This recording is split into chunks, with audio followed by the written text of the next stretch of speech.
Hey guys, Alan here, Solid Rock Bible Class. Hey, I'm so glad you're with me. Boy, it is going to be a hot one.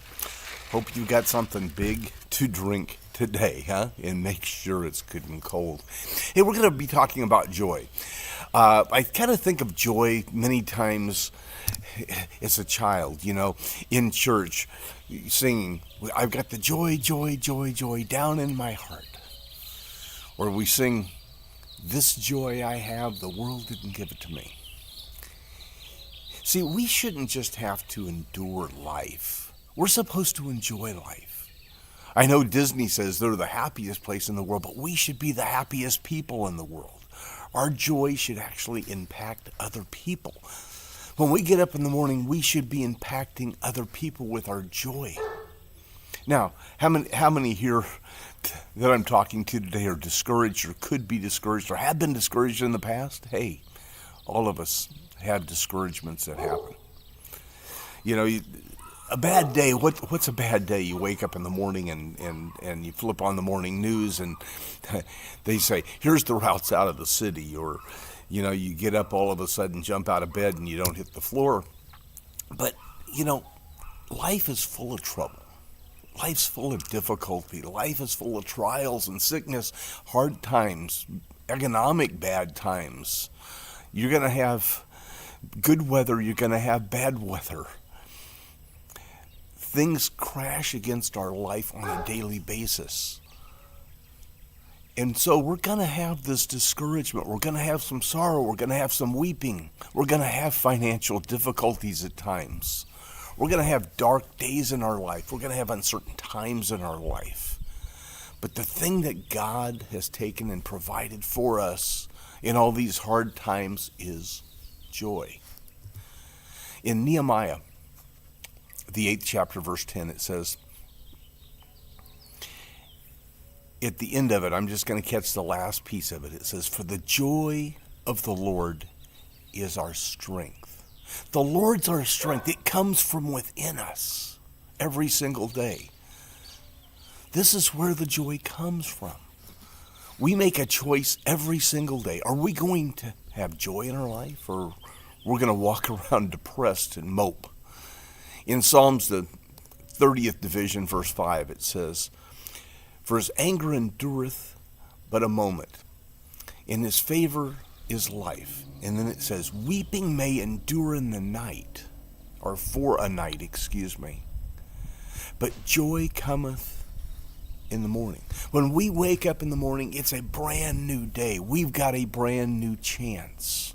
And we can do with it what we want to do. And if we want joy in our life, we can have it there, no matter what hits us. In 1 Peter, the 4th chapter, verse 12, it says, beloved, think it not strange concerning fiery trials, which will try you, as though some strange thing has happened. It's not a strange thing that happens. We're going to have the problems. Verse 13, but rejoice. Be joyful, he's saying. But rejoice, inasmuch as you're partakers of Christ's sufferings, that when his glory shall be revealed, ye may be glad also with exceeding joy. So life is just too short to be unhappy.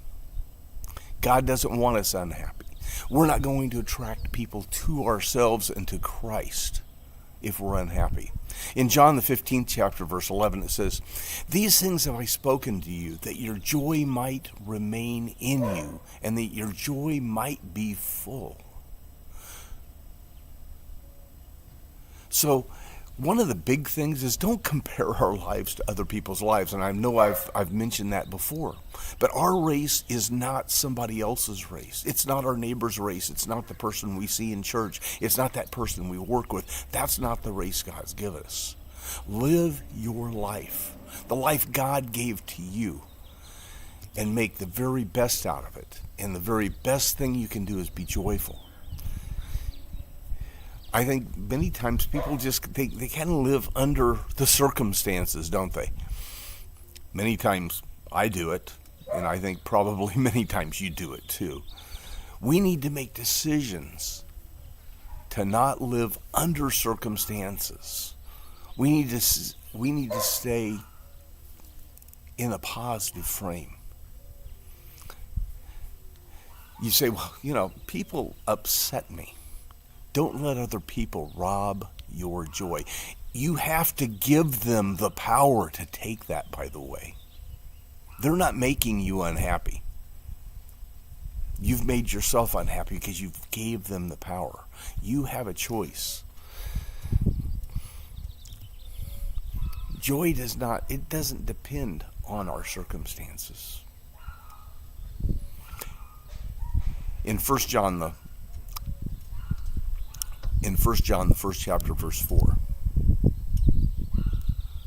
he says, "These things I write unto you that your joy might be full." Ephesians, the 3rd chapter, verse 20, it says, "Now unto him that is able to do exceeding abundant above all." Who's that? That's God, right?